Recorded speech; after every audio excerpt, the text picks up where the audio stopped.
This whole debate about seed oils, why is it such a boogeyman word? Where a lot of the confusion comes from is Simon Hill is a nutrition scientist and physiotherapist. Best known for cutting through wellness hype with science. And his mission? To help you make evidence-based choices to live better and longer. Our consumption of soybean oil has increased 1,000-fold since 1900. When I look at the increase in chronic disease, to me, the most obvious explanation for that is not an increase in the consumption of seed oils. It's an increase in the consumption of hyperpalatable, ultra-processed foods. The goal should be to create an environment where the convenient and affordable option just happens to be the healthy option as well. The food industry doesn't want to hear that. And so protein is the latest darling of the nutrition world. And what do we know about protein? You do not see a difference in muscle size or strength. Regardless if it's animal or plant. Regardless of the two diets. I asked you about protein and we ended up talking about strength training. Well, I think that's really important. It's intentional. Summarize the bottom line for people. Like, what should they do? Okay. What should they be eating? But what's really the problem is the Simon, welcome to the podcast. It's so good to have you here. Mark, thank you very much. It's been a little while coming, and it's a big honor to be with you. We've been talking about it. Yeah, Simon, for those of you who don't know him, is a very measured, deeply thoughtful, non-ideological nutrition scientist. And there aren't very many of those around, which is why I love him. And he also started his career as a physical therapist, studying muscle mass, and has a lot to say about nutrition, longevity, how we age. And, one of the things that, we're going to talk about a lot of stuff today, but one of the things that's sort of this hot topic, and you've recently done a couple of podcasts on it, but I want to talk about on the show, is this whole debate about seed oils.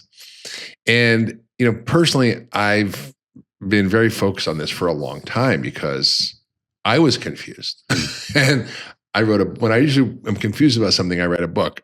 I've seen that. I've observed that. So I wanted to know more about fat because there was so much noise in the field. And so I wrote a book, 2016 called Eat Fat, Get Thin. And the idea was, all our thinking about fat was wrong. And then we villainized saturated fat, and we've not really well understood the role of fats in our diet. We're supposed to be low fat. Is that really what we should be doing? So there was the whole low-fat craze that ended up causing a huge catastrophe. Yeah. And so I sort of mapped out the whole historical context and the science behind it. And I really wanted to understand this whole controversy about omega-6 oils, otherwise known as plant oils, otherwise known as seed oils. And with the whole MAHA movement, it's become a lightning rod. And I'm like, well, wait a minute, you guys are talking about the wrong thing here. I mean, sugar. It's the sugar and the starch in our diet and the ultra-processed food.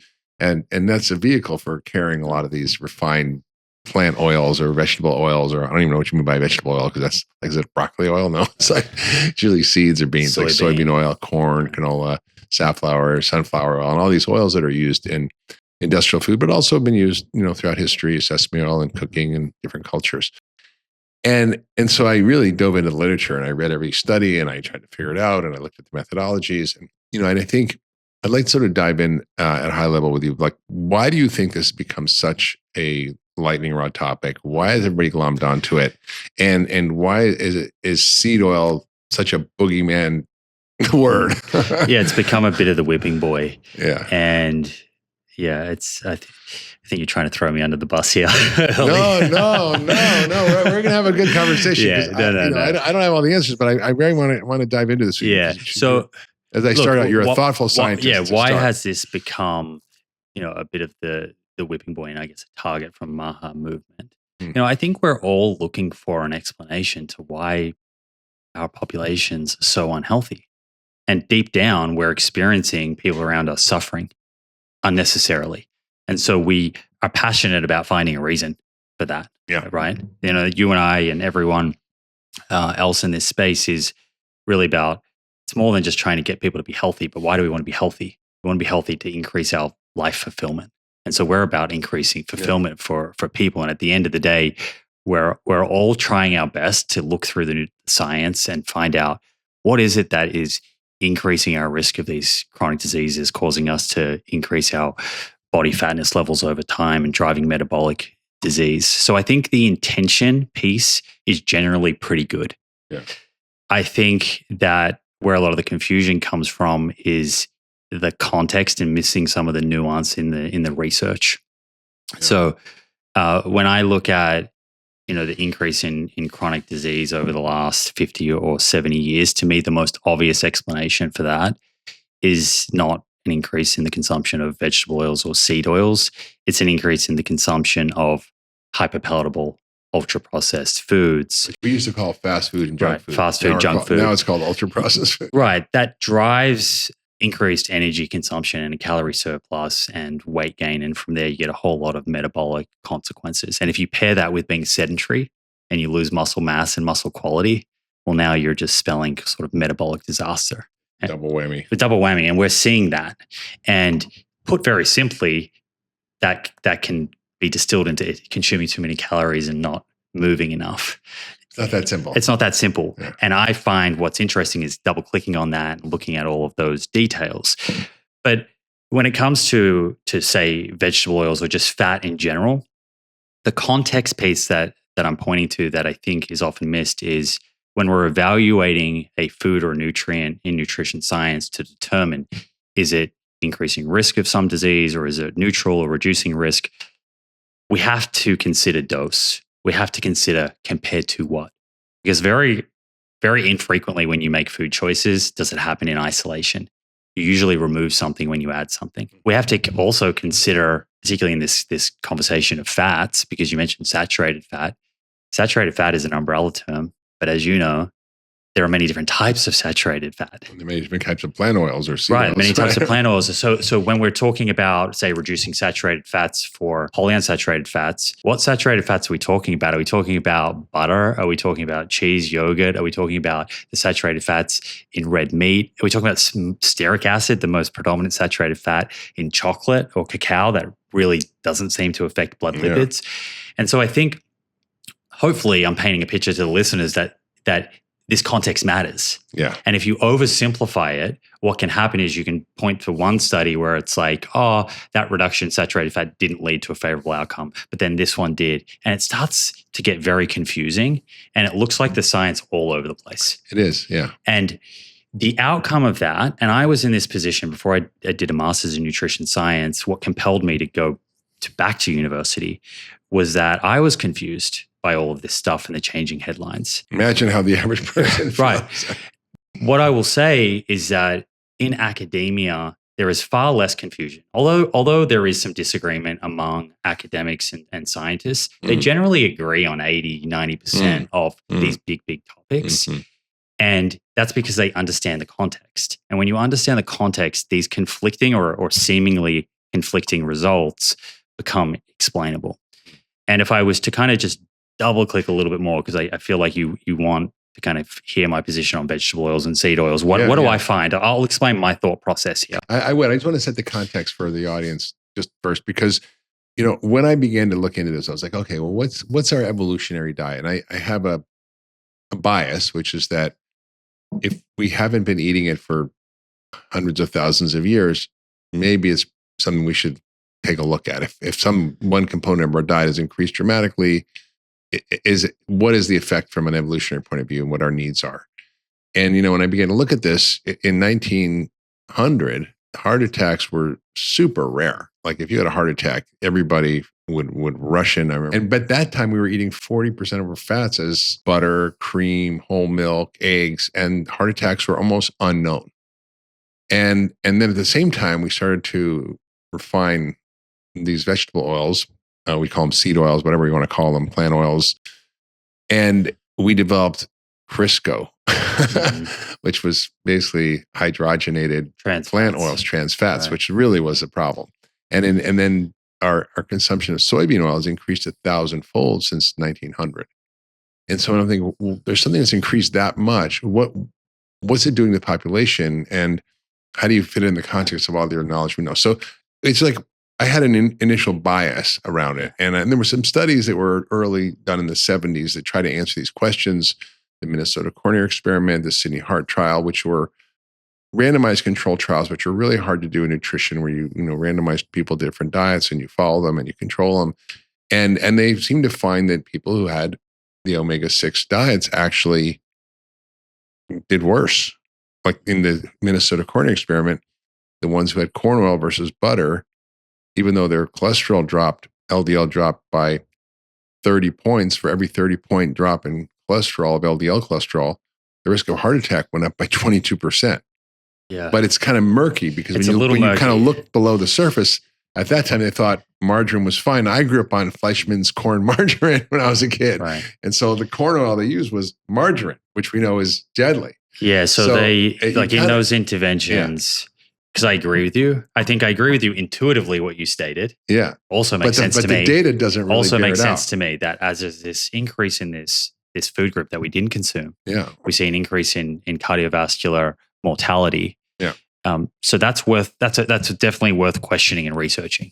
Because I agree with you. Yeah. It makes sense. It's like, hang on, let's that's a red flag. Let's look into that. Those two studies, I think, at a high level, in 1960s, were really elegant studies for their time. There are some issues, at least from what I found, and I'm happy to walk through. Yeah, there's a lot of issues with I'm those happy to studies, walk through like how I see them and why I don't look at those as evidence that reducing saturated fats for polyunsaturated fats doesn't improve cardiovascular risk.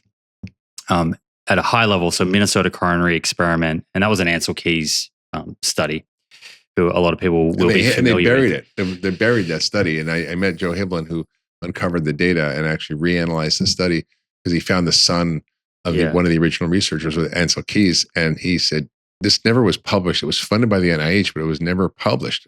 You know what happened to your dad's data? He's like, yeah, it's in the basement in his house for me to get it. And so he then reanalyzed it, but it was problematic. Yeah, there was problems with it. And I mean, there's some different opposing views on that, and whether it was buried or whether it was incomplete. So 75% of the subjects appear to drop out in the first year. Yeah. So it may well have been that the research team were like, this is completely underpowered for us to even publish and understand, like, do we have a significant finding here, or do we have enough power to detect the difference? And power in a study means, are there enough people in the study to be able to prove a hypothesis one way or the other? And if you don't have enough people, it's not powered enough. And this was in the setting of a psychiatric ward. And so the way they had it set up was that, which is really a neat part of this study, was that it was randomized and people didn't know what fat they were getting. So when they make the food in the kind of cafeteria setting, they can just give it to them without them knowing. And it's either coming from saturated fats or from margarine.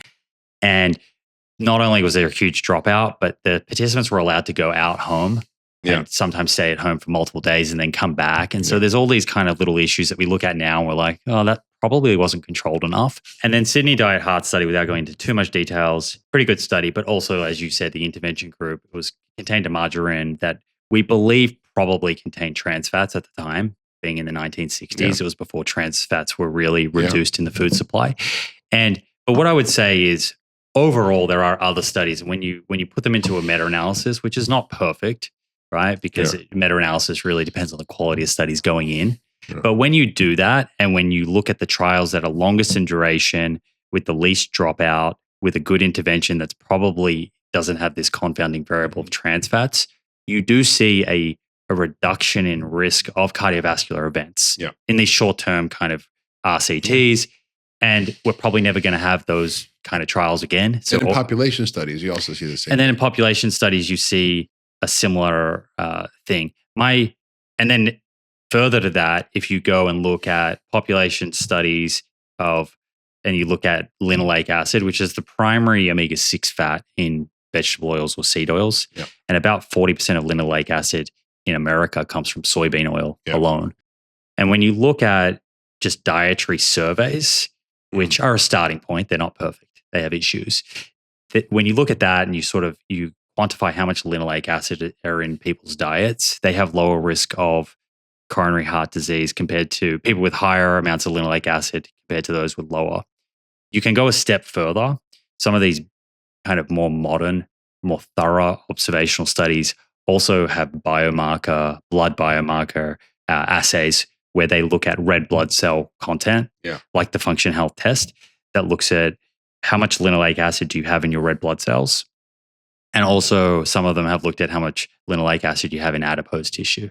And so that's like a step further. Instead of asking people what they ate, you can actually biopsy them or do their blood test and see what they ate. Yeah, it's because that fat we don't make. Yeah. The only way it ends up in your red blood cells or in your fat tissue is from consuming it. Yeah. And you can then look and see, is there an association between higher fat stores, higher red blood cell linoleic acid and a risk of coronary heart disease, for example, or total mortality, dying of anything during whatever the follow-up period was. And you see again here, you see lower risk of coronary heart disease, lower risk of total mortality with higher levels in both red blood cell or adipose tissue.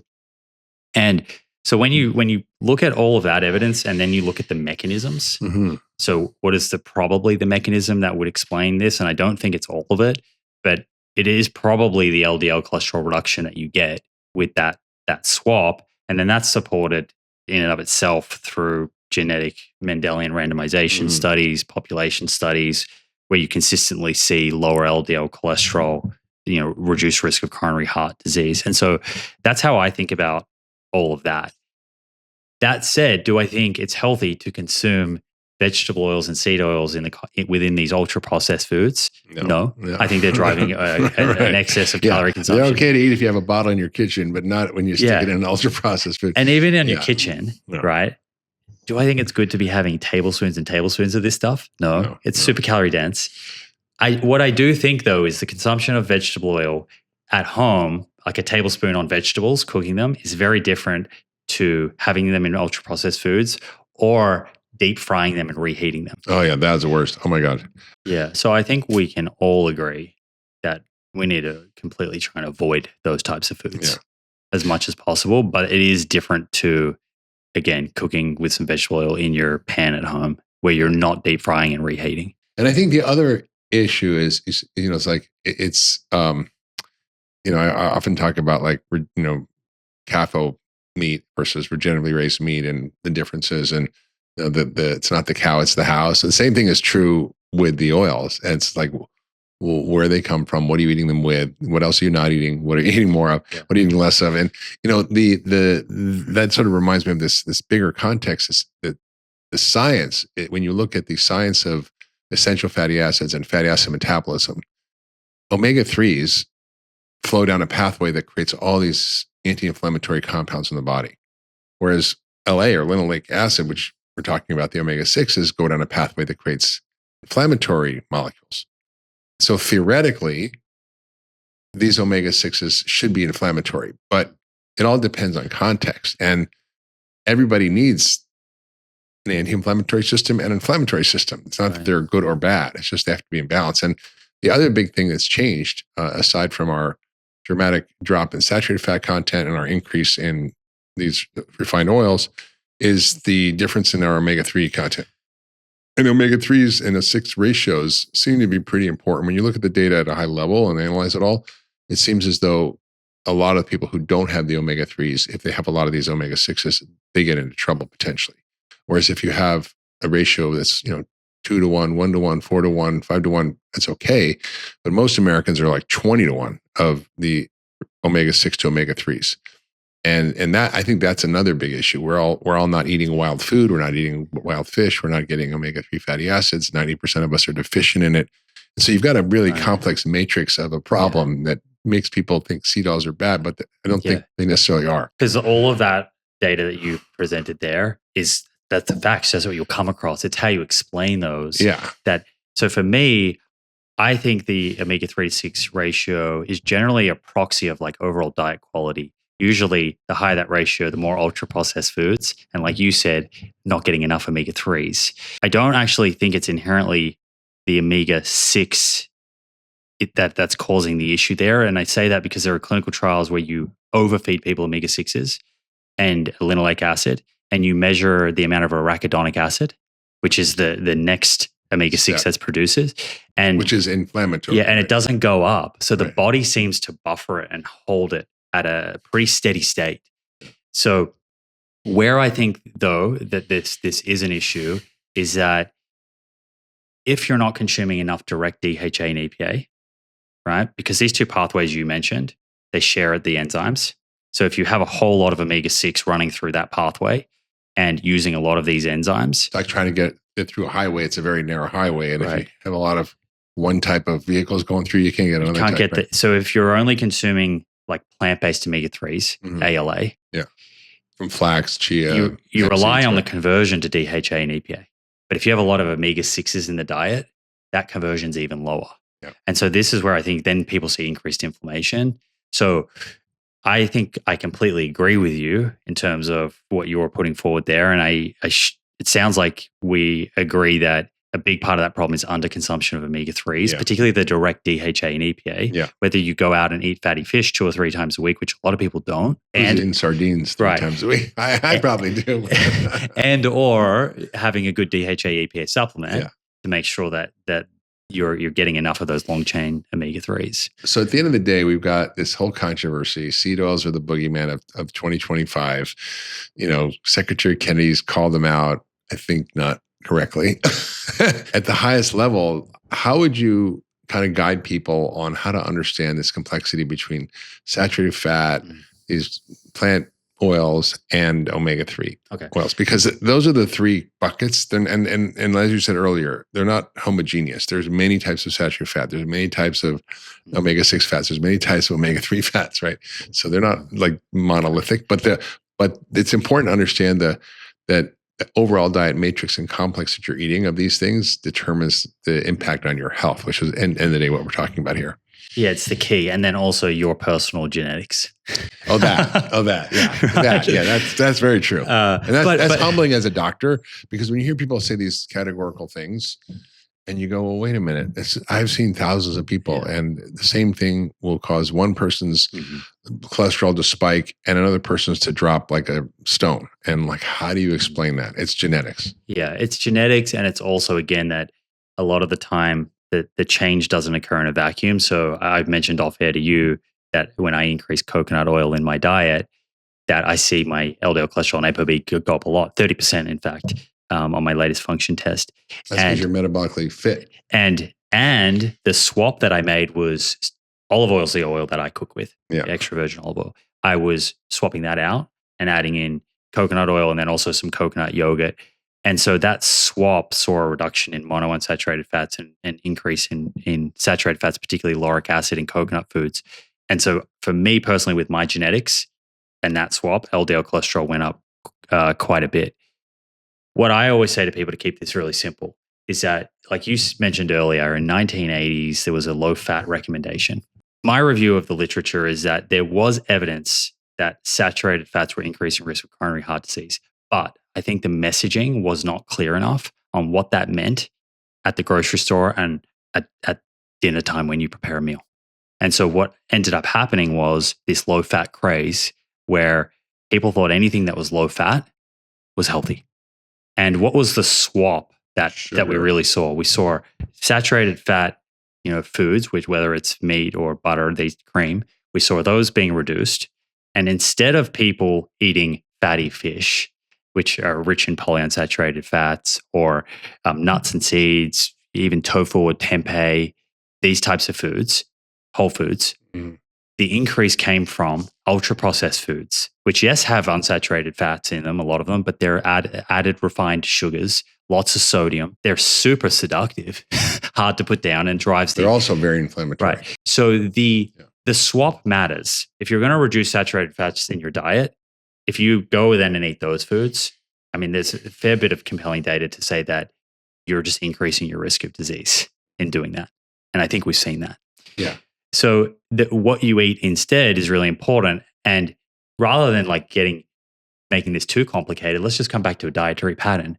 Why does a Mediterranean kind of diet, when across the literature, or a Nordic style dietary pattern, fish, olive oil, nuts and seeds? If you look at the research consistently, what disease do you want to look at? Type 2 diabetes, cardiovascular disease, dementia. People that eat that way are protected. And so what I would say is look at those dietary guidelines and then understand that you can modify that way of eating to be low carb. It can be moderate carb. It can be high carb.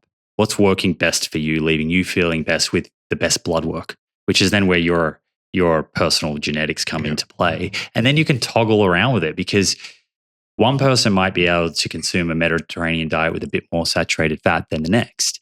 But that's really the starting point. And then for me, it's you test so you know where you're at. Yeah. Go and intervene. That's the dietary pattern. There is very good evidence to support that way of eating. Retest, and then tweak it as needed based on the feedback you're getting. This is the most valuable kind of data. We call it N of 1 data, because when we're talking about all these studies that we've been chatting about, randomized controlled trials, observational data, they're kind of a regression to them. In other words, it's like a race to the bottom, and we don't actually know what's going on for you. So you're put in a group of people and say you're going to behave like these people, but you may not be anything like them.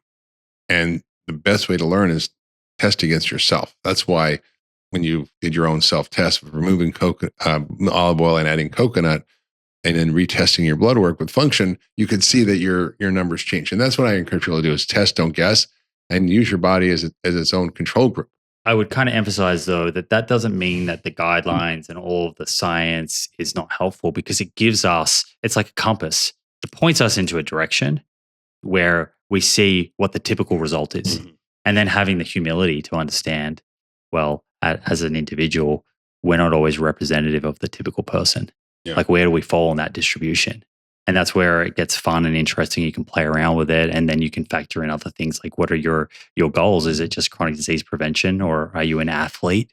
You're trying to build as much muscle as possible. Right. And to me, that's what makes all of this fun. But online, it seems to cause a lot of arguments. It does. And but getting back to the omega-6s, whole foods that have them are good for you, like nuts and seeds and beans. They're good for you, right? So it's when you kind of extract them through sort of science projects and concentrate them and mix them in with all kinds of other junk, which is essentially how we eat them.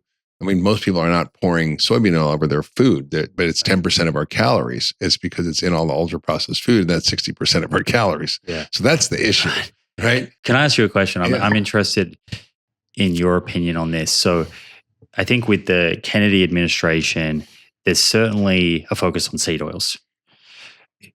Do you think if you were to go out to the current food environment, mm-hmm. maintain all the fast food, all the ultra-processed foods, but you could click your finger and all the seed oils in all those foods was changed to butter or tallow, but they were still hyper-palatable, high sodium, high sugar foods. Disaster. Would it make a difference to health, a tangible difference? It would probably potentially make it worse. And here's why. I think, when you look at the impact of fats, any kind of fat, when you have saturated fat or even polyunsaturated fats and you consume them in the context of a high starch and sugar diet, which is what we'd have in America, we, out of almost a pound a day per person of sugar and starch, flour, basically, that's what causes the problem. You end up, whether it's saturated fat, so saturated fat, like butter on your broccoli, okay. Butter on your bread, not okay, right? Because the carbohydrate content, and not all carbohydrates are bad because broccoli is carbohydrate, but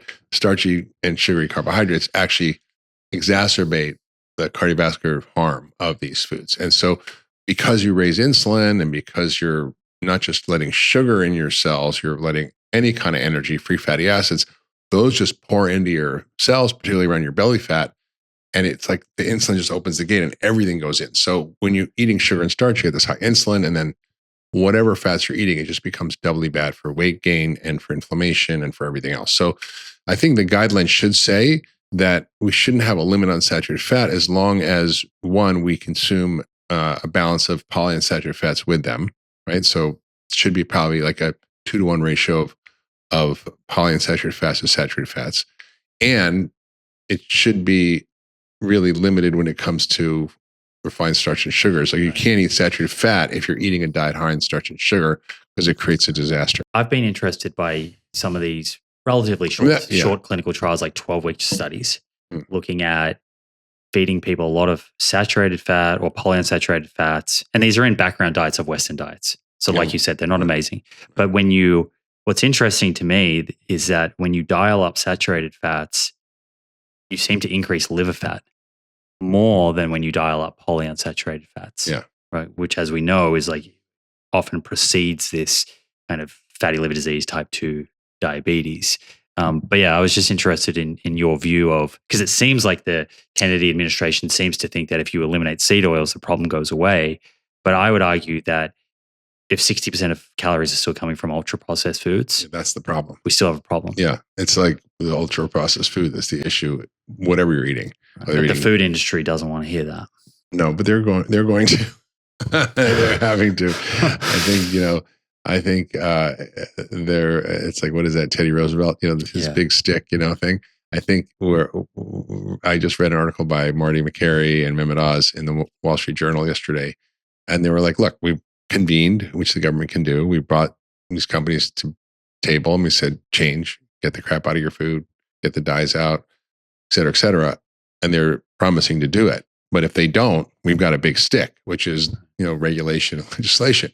So you do it or else. And I think that's actually probably a good move because, there's a lot of things that are going to interfere with regulation legislation because there's so many billions of dollars spent on food lobbying, agri lobbying, and controlling the narrative. And so I think we're in an interesting moment. I think we're going to have some progress. And I think I've seen some of the early renditions of the dietary guidelines, and I think it's moving in the right direction. Less dogmatic, more around dietary patterns, around whole foods, around getting rid of the ultra processed foods, which no dietary guidelines has ever said before, which is quite amazing. It's like you can only say eat more of, you can't say eat less of, unless it's an ingredient, because then that's easily manipulated. And if it's salt or sugar or fat, then you can dial up and down in the ultra processed food and just make different styles of Frankenfood that aren't really food. Yeah, because it seems to me that like right now to be healthy in this country, it takes a lot of intentionality and a lot of discipline. Yeah. Right. But the goal should be to create an environment where the convenient and affordable option just happens to be the healthy option as well. Yeah. That's going to take a little effort because we subsidize the crap, and that's the problem. We make it artificially cheap. And the Rockefeller Foundation came up with a report a few years ago called The True Cost of Food. And they basically say for every dollar we spend on food at the checkout counter, it costs $3 to society in terms of chronic disease, environmental degradation, all we call externalities. They're not really externalities. If you eat crap, you're going to get sick. We call it side effects if you don't like it in a drug, but it's not a side effect. It's just the effect we don't like. Yeah. And so I think the cat's out of the bag. People are awake now.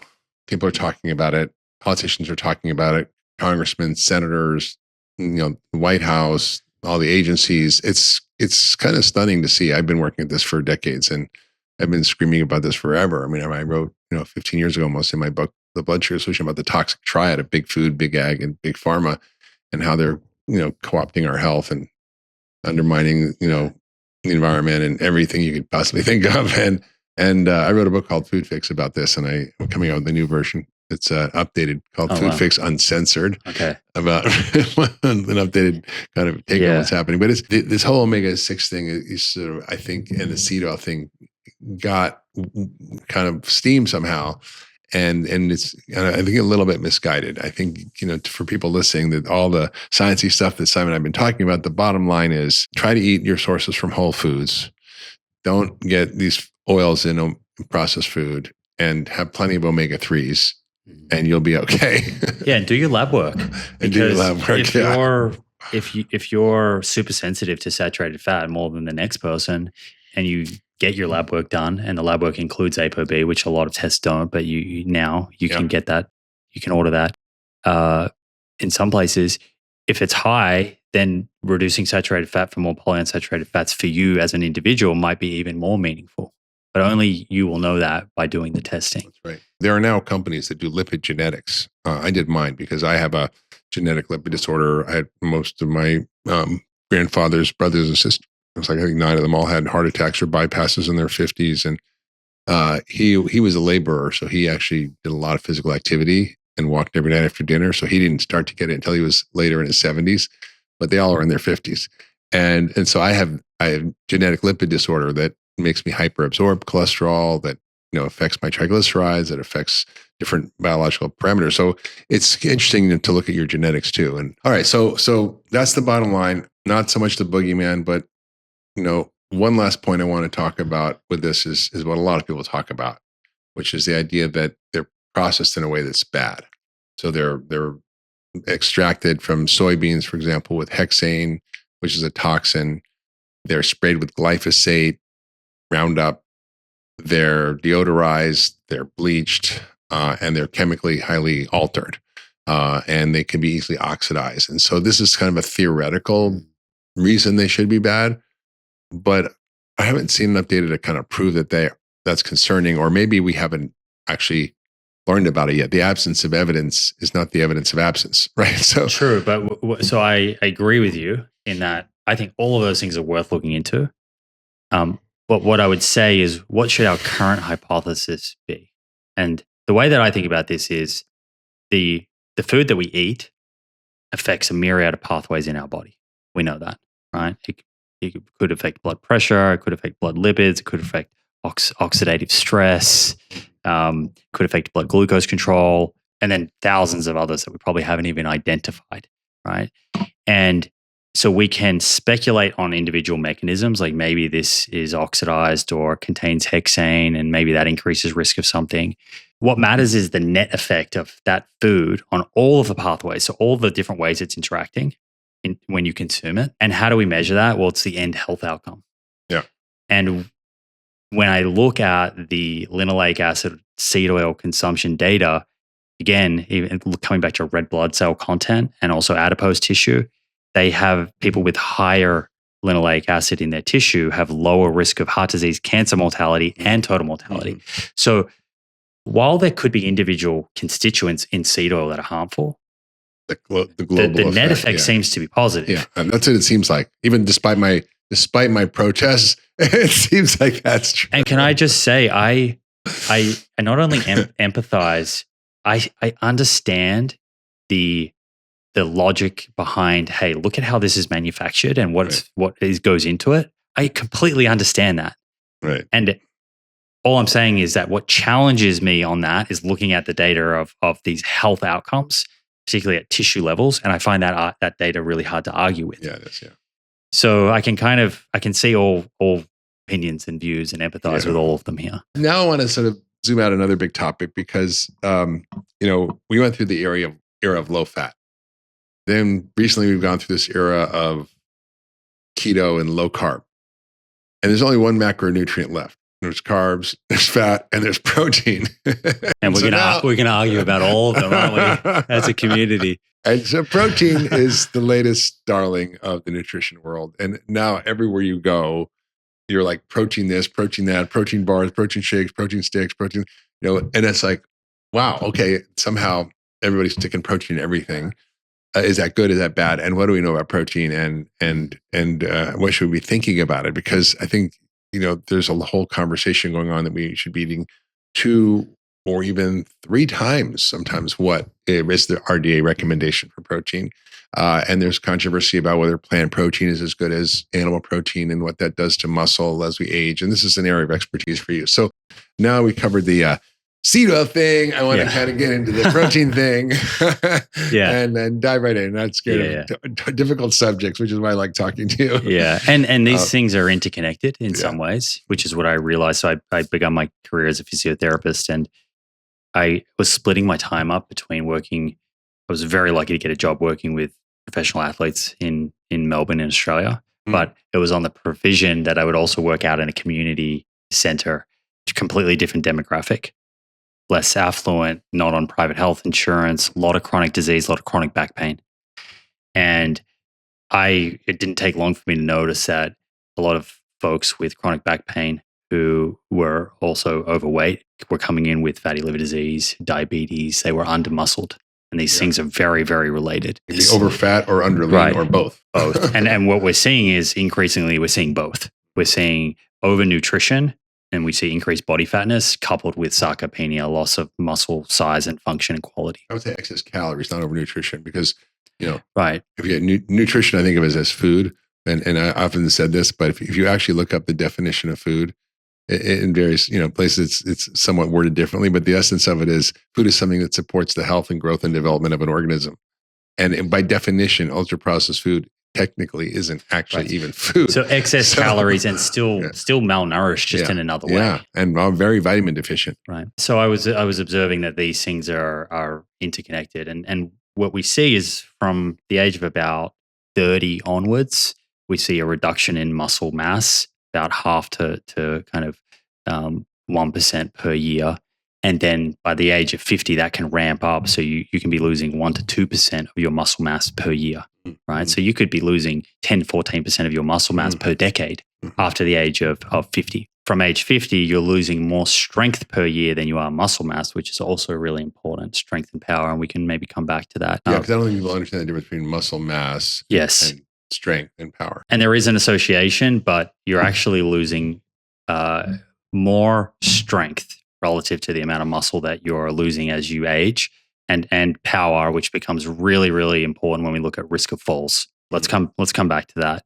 Primarily, if we're trying to maintain and build muscle mass throughout our adult life and maintain the quality and function of that muscle mass, it comes down to the movement that we're doing or not doing, and our nutrition, which is where protein becomes really important among other things, right?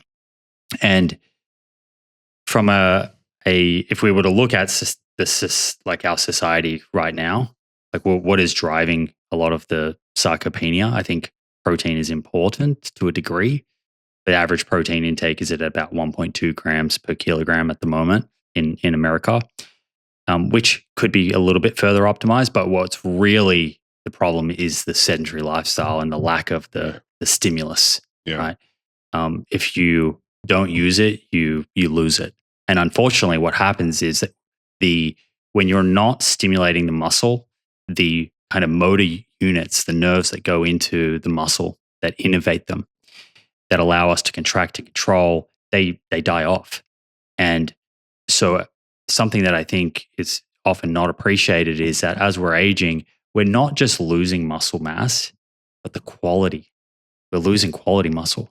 And we get a shift from type 2 kind of fast twitch fibers. And the fast twitch means fast to fatigue. But we can produce power really quickly, produce force really quickly. 100-yard dash. Right. And react really quickly. Whereas the slow twitch are more slower to fatigue, more endurance kind of muscle fibers. And as we age, we get this reduction in the fast twitch and relative increase in slow twitch. And that is what leads to us having less power and being more at risk of falls, because when you fall and you have to catch yourself, you have to produce force really quickly through the knee, through the hip. Yeah. And this is critical. And it comes back to just falling over like a building and the tree in the forest. Right. Boom, like that's what kills people. In order for us to combat this, and we see this, Mark, if you look at masters athletes, there's some studies. Older athletes. Older athletes, right? So athletes that are in their 50s, 60s, 70s, sometimes early 80s, that have been physically active throughout their life, they can attenuate a lot of that muscle loss. So this is not just a normal part of aging. Yeah. Right? It is from living a sedentary lifestyle and not having that stimulus there. I don't know if you know this, but I was sick this year and I had back surgery, and long story short, I had an infection in my back. I was in bed for 6 weeks. I lost 20 pounds of muscle, because I didn't have much fat on me to start with. I was about 10, 12% body fat. And I was scared because I was 65 and I didn't know if I could actually gain the weight back. But being very disciplined about my protein intake, the quality of the protein, and being in the gym every day with a physical therapist and trainer, I gained back 25 pounds of muscle. And I was like, wow, at 65, like I'm sort of shocked, because I was like, I'm just going to be a frail old man after this thing. And I was like, if you actually give the right inputs to the body, even when you're older, it wants to adapt. So what we understand is that the age-related muscle loss that we've kind of normalized in society because it's so pervasive and we see it, it's actually not normal. Yeah. And we can intervene, and we have a lot more say. And the earlier we intervene, the better. But it's also never too late, like you just said. But you know what's so crazy, Simon, is that I'm a doctor and I never learned how to evaluate sarcopenia. Then I went to work at Canyon Ranch in 1996, and they had a DEXA machine. And it was the first time I'd seen actually a body composition scan, or knew really what it was about, or learned about it, or understood the difference between visceral fat or belly fat and your butt fat or your android or gynecoid fat levels. And I was like seeing these things, and I was just sort of like, wow. This is like a black hole in medicine. And there's some interesting now biological tests like blood work that you can get that helps indicate sarcopenia, that are derivative calculations from other biomarkers. And so those are things we're going to be added to function. And we just added Ezra, which is a scanning company, and you can do an MRI body composition, which is extremely accurate. And you can find out what's going on. But you've got to measure your muscle mass and your body fat, because if you don't have a good sense of what that is, you're kind of flying blind. And I think it's really motivating too, to measure and then to intervene and see these science-based interventions really work, to see the improvement and know that you are moving in the right direction, or if they're not working, to know that you get to iterate and change what you're doing. But the two most important things there to combat this loss of muscle function and quality is the training we're doing. So having resistance training in place, and also ideally having some type of power training like plyometric, like box jumps or squat jumps or skater kind of lateral bounds, that type of movement. What else can we throw in there? We can throw in kind of broad jumps, burpees if you can do them. And even if you can run, like earlier in life, sprinting is a great power movement, which will help you maintain, preserve, look after all of those fast twitch motor units, which is really important. And then when it comes to our diet, protein is super important. And as you said, this has been heavily debated. So how much do we need? What source is best? Yeah. And then I'd say kind of below those two is like, does the timing matter? Yeah. And over the last 10 years, we've had an abundance of research that's helped us, I think, piece this together with much more confidence. Although, in science, we always have to have a degree of humility and understand we don't know everything yet. Yeah. So there still are some things to learn. But overall, when it comes to, and I've changed my view on this over the years, but when it comes to the outcomes of muscle mass and strength, it looks like you want to be consuming at least 1.2 to 1.6 grams of protein per kilogram. And currently the RDA, which is 0.8, is low. And can you explain how they come up with that? What is 0.8? They do these nitrogen balance studies, and they were done a long, long time ago. But I'd say just at a very high level to explain that those studies are more looking at a requirement of protein. Like preventing protein deficiency. Not an optimization of protein. Yeah, right. And these are two different things. So how much you need to be a healthy 75-year-old versus how much you need so you don't get protein malnutrition, right? Which is not... Yeah, so I mentioned before that after the age of 50, you could be losing 1 or 2% of your muscle mass per year. Yeah. Those studies done back in the day, they were not looking at how do you attenuate that? How do you slow that down? Yeah. So I just want to make that abundantly clear. The research suggests that you need a little bit more protein than the RDA at 0.8 if you want to do that. Yeah. I mean, it's interesting it's how much protein is out there. Because yesterday I went to work out at Equinox and I did a pretty hard workout. And then I went down and they had a little smoothie bar and they had a whey protein smoothie with all this healthy stuff. And it was like 54 grams of protein. And I was like, wow. And then when I do my calculation based on the 0.8, I need 67 for the whole day. So the question is, how much should I be really getting at a 65-year-old guy to not just not lose muscle, but actually to build muscle? And you're saying it's more like 1.2 to 1.6 or when you look at, there's a beautiful study that looked at strength and protein intake at two different contexts. So one was looking at as you dial up protein in the context of someone who's doing resistance training. And then the other is if you dial up protein and they're sedentary. Yeah. What happens to strength? What you see is increasing protein without resistance training doesn't do anything. Basically does nothing. Yeah, it's like putting the ingredients for soup in a pot but not turning on the heat. Right. So and if you like 80 or 90%, I think, of the US population are not meeting the resistance training guidelines. So that's like the number one thing. That's generous. Yeah, that could be generous, but that's like the number one thing to address. Yeah. Let's make that clear. Yeah. And you mean resistance, meaning strength training. Yes. And ideally, I think it's in the there's a lot of debate around what's the best rep range. Personally, I think that 8 to 12 rep range is a good rep range because the load's not too heavy where you increase risk of injury for people, where the load's super heavy in that kind of 4 rep range where you need to be a much more experienced lifter to avoid injury. Also at the 8 to 12, you get the added benefit of loading the skeleton. So you get the bone mineral density benefits that you don't get as much if you're doing a lightweight and doing 30 reps. Yeah. So I do like the 8 to 12 as a general kind of heuristic, particularly for healthy aging. So that means 8 to 12 to fatigue, where like the 12th one, it's like you can't do one more. Yeah, and that's a great point. So you should be within an effective set. If you're doing 12 reps of a 5-pound weight, that's not. So an effective set of 8 to 12 would be that those last 2 reps are within failure. You're getting a couple reps within failure, right? So if you were to continue the set, you would only be able to maybe lift it 1 or 2 more times, and you'd be losing form. Yeah, right. Is a good way of kind of looking at that. Yeah. And in terms of an intensity, you might describe that as like an 8 out of 10. In terms of intensity of 10 is all out. Yeah. Right. But in this study, if you look at the context of resistance training and strength as you dial up protein, most of the benefit is driven once you get to 1.2.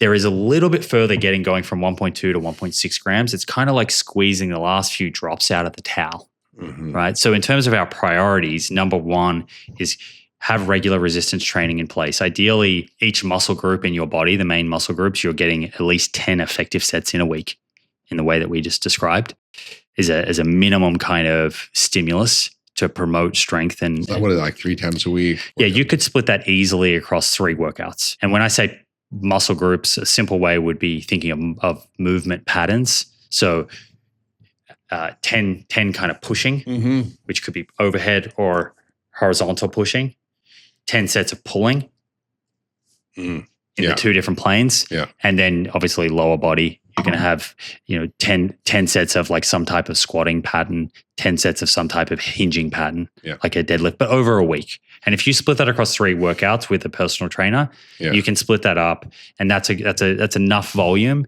to promote muscle hypertrophy growth and also strength. And then depending on how much time you want to invest in this, you can build that up to 20 sets per muscle group if you have enough time, and you'll get some extra benefits. Well, I find it interesting that I asked you about protein and we ended up talking about strength training. Well, I think that's really important. And it's intentional. Because we spend so much time talking about protein. And honestly, the studies show that existing protein intake is already at a level where people would be building and maintaining a lot of muscle if they just added the stimulus. Now we get into like the actual protein source, and there's so much debate around the source of that, particularly animal versus plant protein, which is more anabolic. And this is where my views have changed a little bit over the years, and even in the last 12 months. There's been a couple of clinical trials, Hamilton Rochelle out of Brazil, and then Alistair Montaigne and his group with Benjamin Wall, that have actually looked at comparing omnivorous diets to vegan diets where all of the protein comes from plants. And these are novel studies, because most of the studies kind of 10, 15 years ago just looked at the addition of like a pea protein versus whey, but in the background of an omnivorous diet, which is not really helping us fully answer this question. So these diets are interesting because you look at a completely plant-based diet where all the protein comes from plants versus an omnivorous diet where about 60% of the protein is from animal.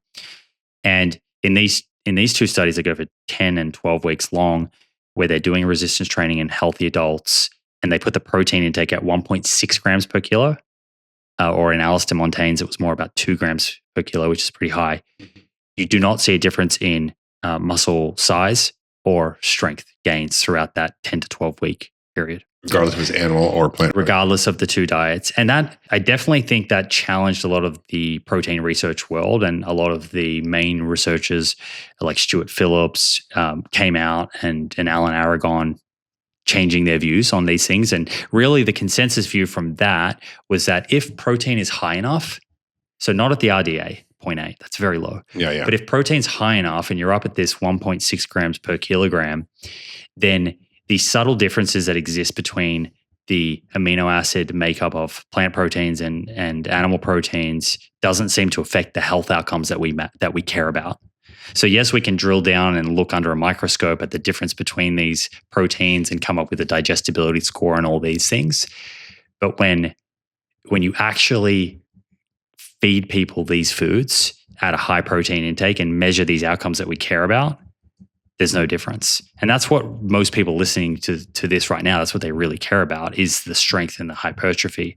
It's not an amino acid score on paper. When I started researching this, because when I wrote my book, Young Forever, I started really looking at this. And I looked at this one large review by a group called the ProDage Study Group, which looked at protein requirements in people over 60. Because when you're older, there's something called anabolic resistance, meaning you have to work harder to actually build muscle. than you would have if you were 20. And that has to do with hormonal changes and other factors. And they said the recommendation was 1.5 to 2 grams per kilo. And they also said that animal works better than plant. And they also said that you should have at least 25 to 40 grams per meal in order to hit that threshold of actually activating or switching on muscles, protein synthesis, or building muscle. Can you speak to that? Because I think, when I read it, I was like, oh, this seems like a bunch of experts who know what they're talking about. And it seemed like a pretty well done review of the literature. The only 2 clinical trials that I'm aware of, and I look at this data all the time pretty closely, so I don't believe there's any others that have looked at comparing plant protein to animal protein at those levels that you just mentioned, 1.5 to 2 grams, and looking at muscle size and strength of the 2 studies that I mentioned where they showed no difference. Where I think those conclusions in that paper are probably coming from are that when you look at feeding studies in the context of low protein diets, where total protein across the day is not where we would say is optimal, animal protein does seem to be superior and seems to be more anabolic, and probably because of the amino acid makeup. And that's where I think the digestible, indispensable amino acid score, the DS kind of scoring profile that's often used, that's where I think that tool was really developed for parts of the world where there is food insecurity. And you may be getting all of your protein from, 1 or 2 sources of food. And when you're doing that and you're under consuming protein, it's very hard to create an argument that plant protein is equal or superior to animal protein, because the animal protein has a better amino acid complex if you're under consuming protein, particularly from one food. That's kind of undeniable.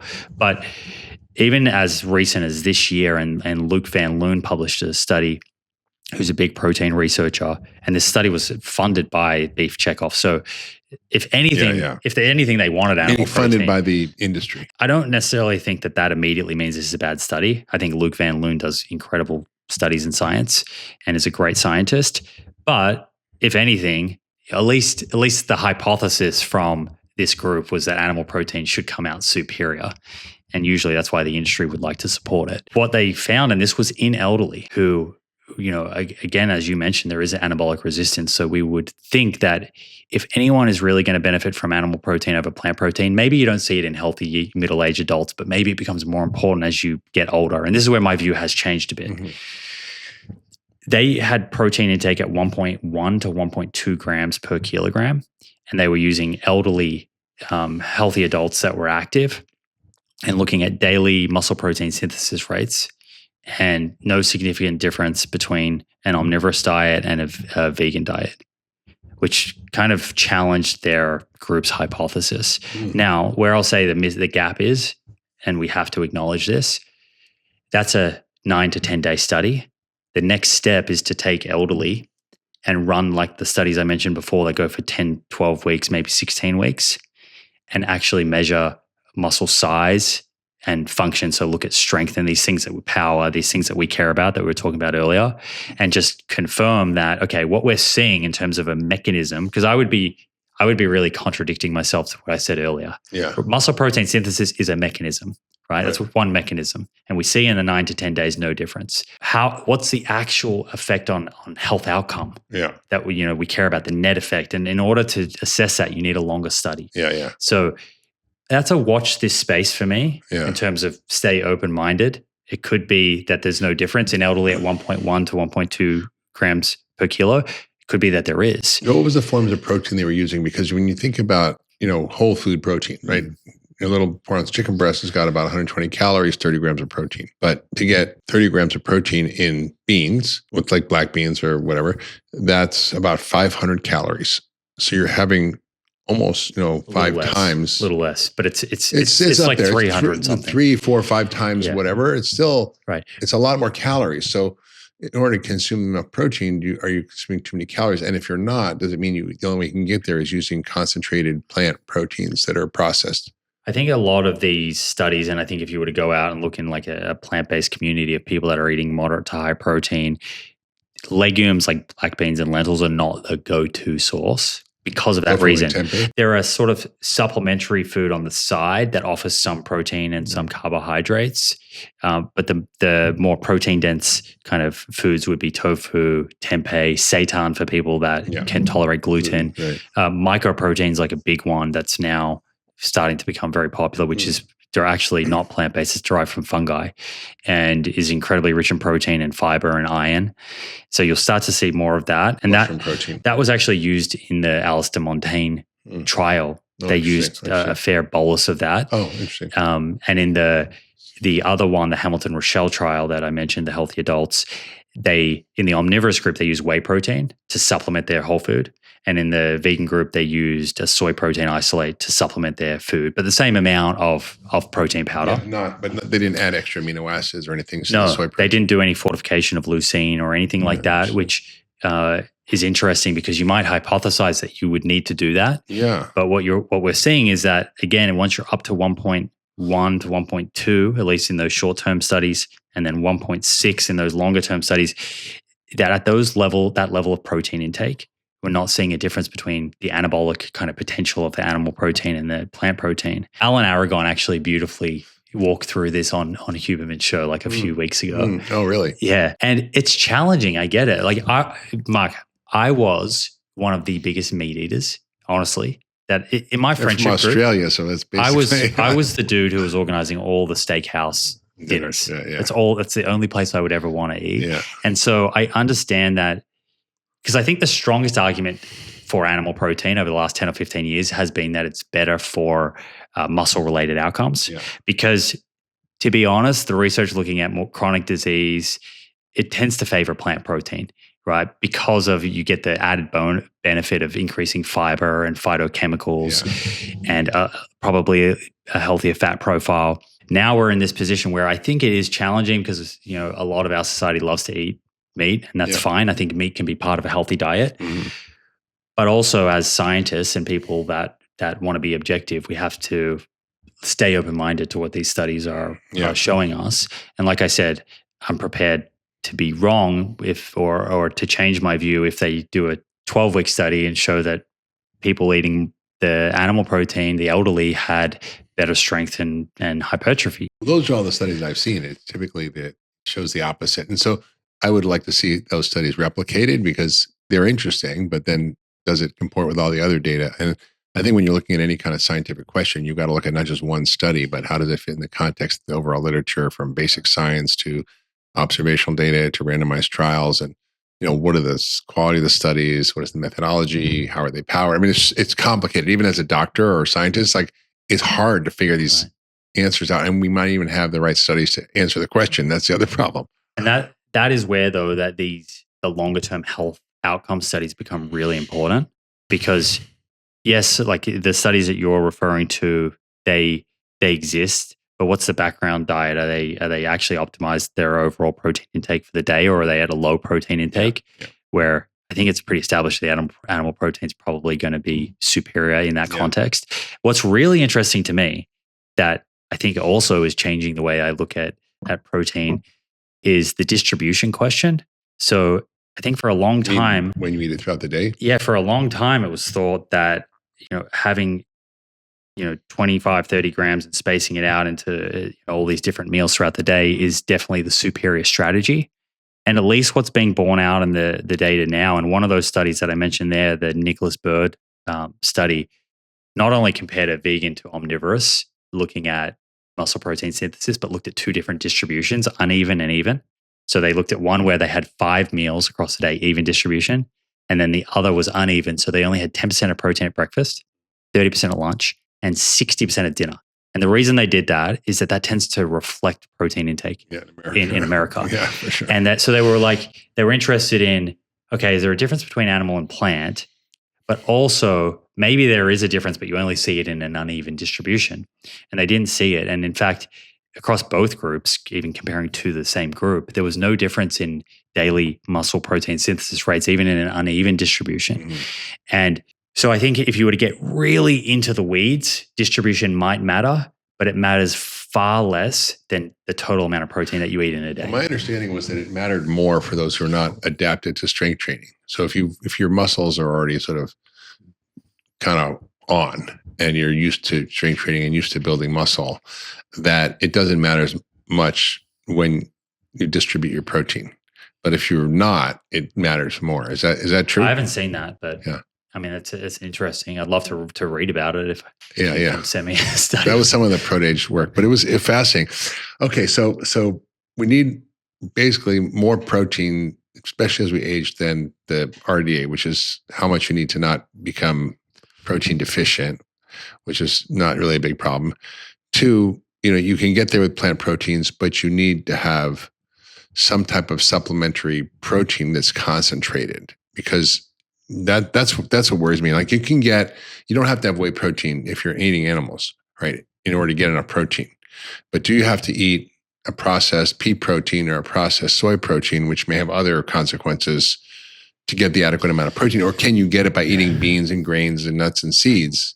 You could get it if you were eating enough tofu and tempeh and seitan and mycoprotein and these kind of some of these more novel types of plant-based or fungi-based protein. But I would say, I think a lot of people that are eating an omnivorous diet are definitely supplementing with a whey protein. I think it's pretty common. And I don't necessarily think it's a bad choice, even if it's a whey protein or a pea protein, particularly now, if it's like NSF certified, you know that there's third-party testing. It's tested for heavy metal contaminants. It's tested for banned substances. And what they say is in it on the label is actually in it. I think if you can go through that kind of process and find a protein that ticks those boxes, it can be a very convenient way for someone to increase their protein intake, particularly as people are aging, often their appetite goes down. So I don't want to necessarily scare people from supplementing their diet with protein powder, but I think it needs to be, it's complementing and supplementing a diet like we spoke about before. Mm-hmm. Yeah. Right. If you're eating an ultra processed style dietary pattern, that's bad, and you're going out of your way to buy high protein ultra processed foods, that's to me, that's not optimization.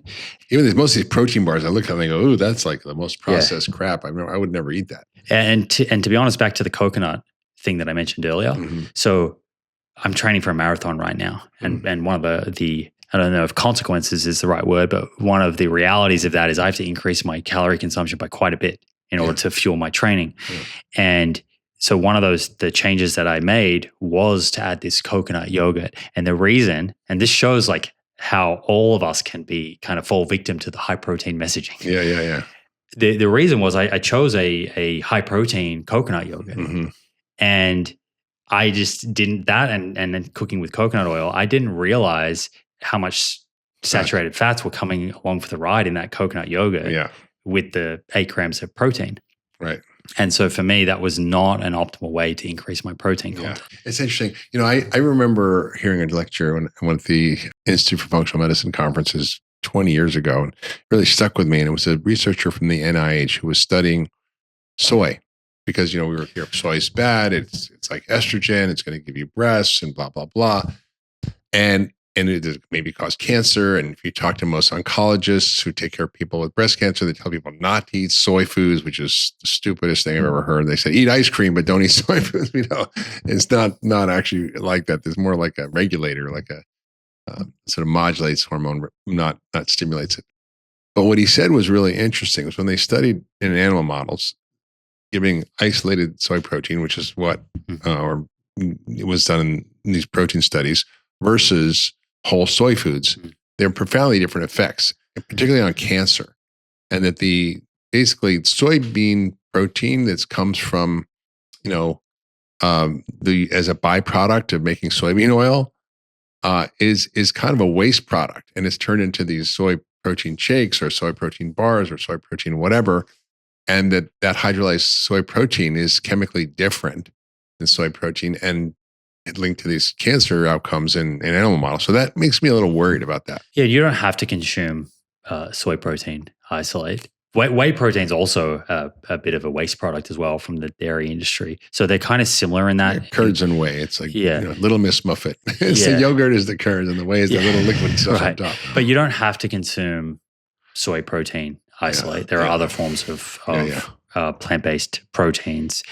And I think on the soy kind of cancer relationship, I mean, the guidelines now certainly are not telling people to avoid soy foods for preventing cancer or whether they have cancer, but they do say, and I think this is important for people to know, not to take soy isoflavone supplements, which have become relatively popular. You'll find them all over the internet. So having that very isolated high dose of isoflavones, there is no evidence right now to recommend that for people. And it could be deleterious for someone who has cancer. So I think that's worth kind of differentiating. But soy whole foods themselves, we see a neutral or a positive relationship for, at least for risk of cancer. And, if you look at it, certain Asian cohort studies, they have a lower risk of breast cancer in the parts of the world where they consume the most whole soy foods. Yeah. But I guess the point being there is, like, if you don't want to consume a soy protein isolate, there's all these other options now. Yeah. And come back to, like, is it NSF certified, third party tested, and just find a good one that doesn't have a lot of ingredients. Yeah. Fascinating. Well, this has been such an incredible conversation. I think, you can tell from the listening to this that the science is really hard to navigate through, even for people who spend their lives like you and I trying to think about it and be honest about it, because it's constantly shifting. And there's always a boogeyman in nutrition. And there's always the darling of nutrition. And right now, seed oils are the boogeyman and protein is the darling. I think we covered those pretty well. I think hopefully you understand after listening to this what is the bottom line. So maybe you kind of summarize the bottom line for people. Like, what should they do? Okay. What should they be eating? And if you want to go home and after listening to this podcast, do the right thing for you when it comes to fats and protein, what would you tell people? I would honestly start looking at a Mediterranean dietary pattern or even the Nordic diet, like the Danish dietary guidelines. These are dietary patterns where the focus is on whole foods. Lots of herring. Yeah, there is compared to a standard American diet, there's less ultra-processed foods, there's more fiber, there's more omega-3s, fatty fish, there's more emphasis on dark leafy greens, and if you're going to consume grains, whole grains, nuts and seeds. Yeah. And from there, now you have a basis. And like I said earlier, you can tweak that to suit your needs. Are you an athlete and want to go higher carb? Or do you want to go more down the low carb direction and go higher fat? But the bias for the fats there is going to be from fatty fish and avocado and macadamias and nuts and seeds and olive oil. So you're going to have a lot of these monounsaturated and polyunsaturated fats. It's a little bit different to how you might see an animal-based diet online sometimes now. Within the context of that, be protein aware. You might want to, for a week, just log your food, which I don't think is a bad exercise because a lot of people are not really sure how much protein is in their food at all, and just see where you land. Are you at least 1.2 grams per kilogram within that context of that theme? And if you're doing that, you're ticking a lot of boxes. And I think sometimes we can go into all these rabbit holes and people get paralyzed and make no change. So I would say start there. Get all of that in play. And it's all like Michael Pollan, eat food, not too much, mostly plants. But it works. And here's the thing. Food meaning real food. But Mark, it only works if we are consistent with it and imperfect. If we try and get this thing perfect, forget it. And we go and do it for a couple of weeks, that's not going to make a dent in our chronic disease risk. Yeah. So have some grace for yourself, right? Try and get as much of that into play as possible. Find a way that leaves you feeling good today, and you're achieving whatever goals it is you have. Supplement it, complement it with resistance training. We didn't even get into the other forms, but the plyometric kind of power work, aerobic training. Get all the other aspects of health in play, like good relationships. Yeah, pretty basic stuff. All these things and anything that I've put forward, I'm of the view that if someone presents me with a good scientific argument, they show me how they're thinking, and it is more logical than the position that I've found myself in, I will change. Yeah. So if there's something that I've stated that someone thinks, hang on, I disagree with that, if you show me your thinking, I'm going to take a look at that. Yeah. And I'm prepared to change my views. Yeah, fascinating. Okay, so Dr. Jay Bhattacharya calls you up, the head of the NIH right now, the National Institutes of Health. He says, Simon, I know nutrition is a big question. What are the most important unanswered questions in nutrition today that we should spend the government's money figuring out? What would you tell them? I think we should spend the government's money figuring out how to change the food landscape, the environment. I think we actually know enough, Mark. and we know enough. We don't know everything, but we know enough to help people get into their 50s, 60s, and 70s without these sky-high rates of chronic disease.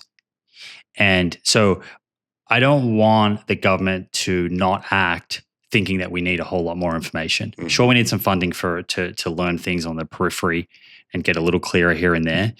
But I would spend the money on understanding what is it going to take to create new environments. That's not an NIH question. That's more of a, well, actually not really true, because I've been talking to folks in the government, and there's a new initiative, which is the FDA and NIH initiative around regulatory science, nutrition science, meaning what regulations and legislation is required to actually fix food in America. That's where I would be pouring the money. That's happening. That's happening. That's good. All right. Good answer. So good answer. All right, Simon. Well, it's great to chat with you as always. I hope everybody listening had a little bit of awakening around some of these very sticky, confusing, and messy topics, and you hopefully brought some clarity to them and helped you navigate just how to eat in a way that's going to help you thrive instead of make you sick. So thanks Simon. Mark. This was fun. I appreciate it. If you love that last video, you're going to love the next one. Check it out here.